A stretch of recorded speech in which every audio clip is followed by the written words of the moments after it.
Hello everybody, welcome back to NCAA 2005 in the Idaho Vandals Dynasty mode, which is winding down to a close. I don't know if this will be the last episode of it, or if we'll do another one after the bowl game and do like a kind of a, like not a full off season, but just review stats or whatnot. I'm not sure. We might do that, but I'm just pretty much done with this series, believe me.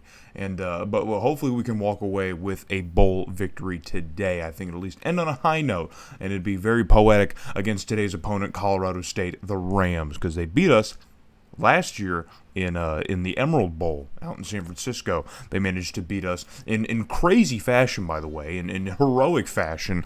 Colorado State got quite a bit. I don't want to say luck, because a lot of that is our fault in the end of the day, but still, it was just absolutely bonkers what ended up happening in that game. So, but Colorado State walked away with another bowl victory, and that's something that we've struggled to do consistently. We've made it to a lot of bowls, but we haven't won a ton of them. I think this is going to be, our fourth bowl, and we only have the one victory still, so, or one or two, but so that weighs on a guy, it weighs on a coach, it weighs on a program, right? They can't accept the guy who can't get him over the hump forever. And with the sanctions and most likely more sanctions coming after this game, it's probably going to get nigh impossible to continue with that pace. So, which is why we're talking about the ending of this series, at least for now. I'd love to do more with the Vandals. I always thought a Vandal series would go on forever and forever, but with how I'm going to try and restructure my channel, or at least the content on it, which I will talk about in a later video, things like this just cannot exist. A series like this cannot exist for right now. So, but looking back at Colorado State's roster from last season, there's a few familiar faces. We have there's like a couple receivers. Their fullback is really the main piece, but he's not even one of the core pieces of this offense. But they've gotten some production elsewhere on the roster, so this is still a strong Colorado State roster.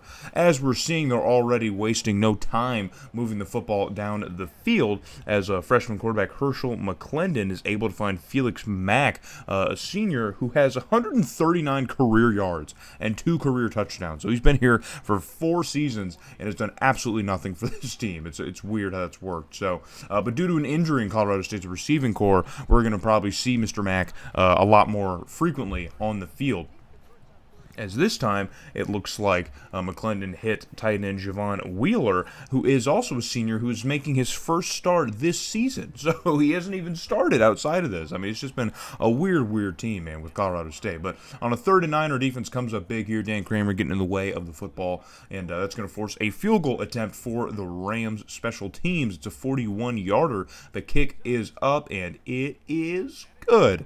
So that one scrapes through here. Not a super confident kick here, but it's definitely good enough to get Colorado State 3 points to open this ball game. So we have a 3rd and short on our end of the field, and Washington drops back here, flips one out quickly here to Roderick Williams. Roderick Williams off to the races here. He's not going to win this race, but he is going to get inside of the 40 along the sideline. And that's going to give the Vandals a huge boost on offense, and that was actually DeAndre Poole, the backup tight end. And now Bam Blanks is healthy for this game, folks. Bam Blanks is healthy and well here. His injury is subsided long enough for this bowl game, so he is a part of this game here, but we still have DeAndre Poole, of course, on the roster because he's just done so well. But on this time now, Roger Williams, who I thought was on the last play, is on this play, and he's going to get into the end zone for the first touchdown of the game for either team. But more importantly, it's the first Idaho touchdown of the game. So we're going to get another look at it. All the cinematic looks. That was a good pass by Washington. I'll give him credit on that. I'll give him a lot of credit. That was a decent pass. So 7-3 is now the score here. But Colorado State already across midfield here, and they're going to hand this one off to their running back, Jamal Witten. I couldn't tell if it was a different name, but it's Jamal Witten, and he breaks a couple tackles and gets a first down. It's a very impressive run, running, bumbling, and stumbling, as Chris Berman would say here. But we'll get another look at it here. Gosh, just get off him. He just shoves him down. Shoves him down, throws him off. It takes all the King's horses and all the King's men to bring him down. But it's quickly 3rd and 7 for the Rams, and they're going to go back to a Witten to try and pick it up. And he's going to get tackled pretty short to the line of gain. We're going to see exactly where they got it, but the fans are celebrating. So it looks like he got himself another first down. So Colorado State's drive will continue, but the first quarter will not as it comes to a close. And we still hold on to our 4-point lead over the Rams. Fast forward to a 3rd and 12 for Colorado State, and McClendon off the back foot here flips one out it looks like to LaMarcus McKenzie, the top receiver here at Colorado State. He was a first-team All-Mountain West Conference, and he's going to get into the end zone on a play that I feel really shouldn't have happened, because if we look at this, we had guys in the vicinity to not only make a play on the football, but bring him down shy of the goal line. Didn't work. So Colorado State retakes the lead here, 10-7, and they're not going to waste any more time as McClendon hits Javon Wheeler again, the tight end, but he's going to fumble the football, and somehow Broderick Ryan's going to end up with it. He's going to land on top of it. I have no idea how that happened, that weird exchange, but we're going to get an opportunity on offense now because of that weird play. Somehow fumbles it inbounds, and we managed to recover it before it goes out of bounds. But Doug Nolan gets a catch across the middle, and that's going to give the Vandals another first down and continue the drive here. But 3rd and 9 already inside the Colorado State 30. It's going to make things a little bit difficult as Washington drops back to pass, rolls out here, pressure in his face, and he unloads it right into the face of a Colorado State defender. Fortunately, it was not intercepted, but that's going to bring out Dennis and the rest of the special teams unit to try and nail him a 45-yarder. That's a long one. The kick is up, and it is good, man. Let's give a shout-out to the boy. Let's give a nice big shout-out to Jeff Dennis, man. I mean, let's give it out. I think he is well worth it. So we're tied up at 10 apiece, and we're back on offense once again. Washington absolutely fires this one towards the side of the field where I believe it looked like it might have been DeAndre Poole. Hopefully we get another look at this and we can get a clearer shot at the numbers here. But I believe that was DeAndre Poole, if I'm not mistaken. Again, maybe getting into the end. Oh, no, it's Roderick Williams. Of course it's Roderick Williams. And he's going to get, I believe, his 8th touchdown of the season. It's been a slow year for Roderick Williams considering all of our quarterback problems. But he's still having himself a decent season, just not where we expected. And Witten's having himself an amazing game as he gets to the outside edge. And a huge pickup on the ground, getting shoved out of bounds across midfield. That's going to get the Rams back across midfield and into Idaho territory. So it might be another scoring opportunity for the Rams if we're not careful. But we're going to get a look at this very nice run play. Good coverage from the offensive line up front. And, yeah, picks up an amazing block, man. I can't see what receiver that was, but picked up an amazing block on that play. So 2nd and 1 for the Rams now. And McClendon flips one out quickly here. And I believe it's Benji Magnum, the fullback, who fumbles the ball on the tackle. It's going to get scooped up and heading the other way. That's Philip Tolbert who picks it up. But Philip Tolbert, man, he's not going to be in the best of shape after the tackle. And he's going to go out of this game here. And it says at least 2 quarters. And we're late in the 2nd, so he might come back at the end of the 4th. I have no idea. It's essentially the game. And in case you're curious, Dan Kramer also got injured in the 1st quarter, and he's going to be out for the rest of the game. So there's that. But Colorado State gives us another turnover as they throw another interception. McClendon throws his 8th of the year. His 8th of the year. The other ones have been fumbles. I'm trying to remember here. But Washington's going to answer back and give Colorado State his 13th interception of the year. And so now the Rams are going to get the football back, and we're just exchanging turnovers at this point. That's what now? 4 turnovers? 4 turnovers in just the 2nd quarter. Not just the 2nd quarter, but so far in this game, man. 4 turnovers between both teams. And protecting the football is like one of the only things that we can do to try and win, because we can't even score efficiently on the offensive drives we do have. So not great to make that mistake. So 17-10 is the score. Colorado State just runs out the clock here. So now we're in the 3rd quarter, and Washington under some pressure. Deep shot downfield, and that catch is going to be made and completed. Now off to the races. And is that Roderick Williams again? I believe it is. I think it is.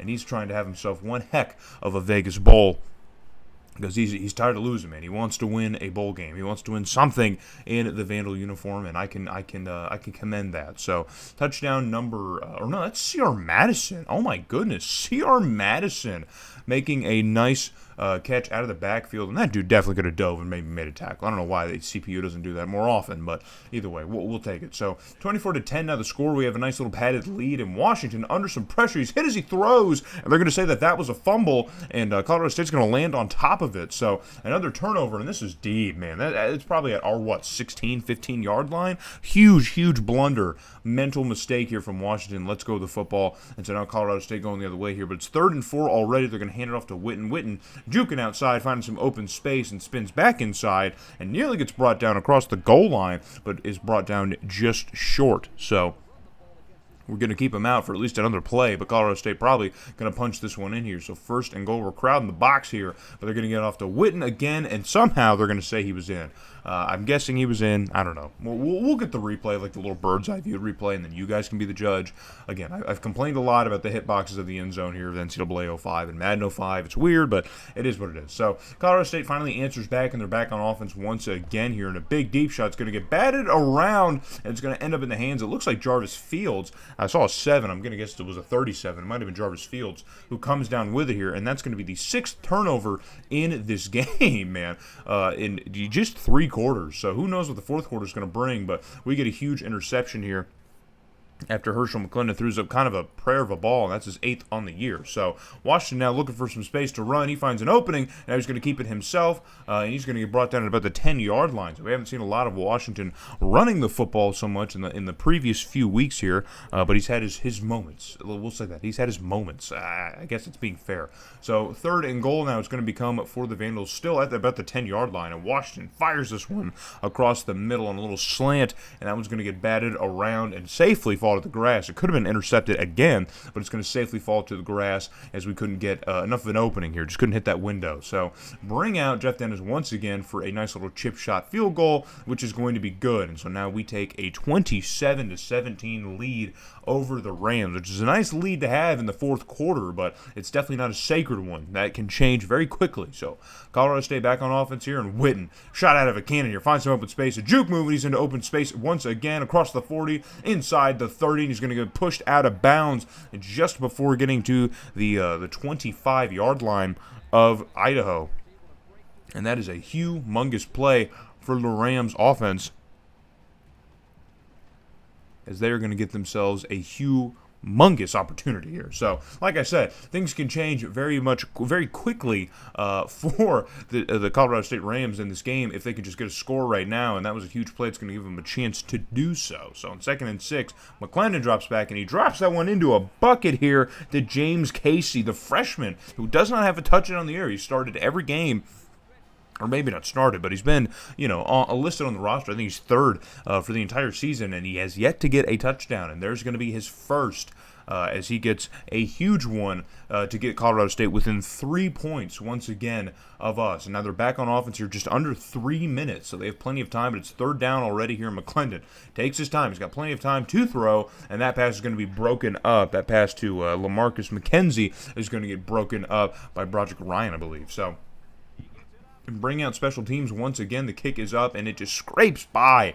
So Colorado State manages to tie the game at least with this last opportunity on a massive field goal. So special teams is going to get going to earn their flowers from the Rams locker room. So it's 3rd and 10 for us. We have a chance to win the game potentially and kill the rest of the clock if we can move the ball on offense. A shot towards the end zone to Trey Mosley, and that pass is broken up, and that's going to bring up 4th down. We have a minute left in the game. Also, doing choking gestures when the game is tied is wild. But we'll see if they are correct and valid. So on 4th and 10 here, we're going to keep it aggressive, keep the offense on the field. It's too long for Jeff Dennis, and that pass is in and out of the hands of Trey Mosley. He had it in his hands and couldn't hang on to it heading down to the grass. And so that's going to be a turnover on downs, and Colorado State's going to get decent field position. It's right across their own 35. So McClendon, one pass across the middle, and it's McKenzie who hauls it in. And that's going to get Colorado State at least inside their own 40. Inside their own 40, so about their own, 43, 44-yard line, inside the 45. So on the very next play, McKenzie, though, again is hit down the middle, and that pass is going to be caught in a whole slew of Vandals, and now Colorado State is set up to win the game, man. They're set up to win the game, if you can believe it, man. So we were in a position to win it on our terms, on offense, and we gave it to our defense to try and get a stop here, and it's not going to happen. So Colorado State kills the clock down here, but after the timeout, they take a little bit too long, and they're going to get a delay of game penalty, so that'll at least push the attempt back 5 yards. I still don't think, considering what their kicker's done today, I don't think Colorado State's super worried about it. I think they're all right, but still just a little bit of theatrics here. So now it's a 26-yarder. The kick is up, and it is good. And Colorado State is going to win the Vegas Bowl. We're going to drop another bowl game to Colorado State in just crazy last-second fashion. The time would expire after the kickoff, and Colorado State would walk this baby off. So there you have it. there you have it. The last game of the Lynch era in the Idaho Vandals program, and it's going to end in another very close loss to Colorado State in a bowl game, in a very middling bowl game. So we never really reached the heights that we really wanted to. We never really got to the promised land.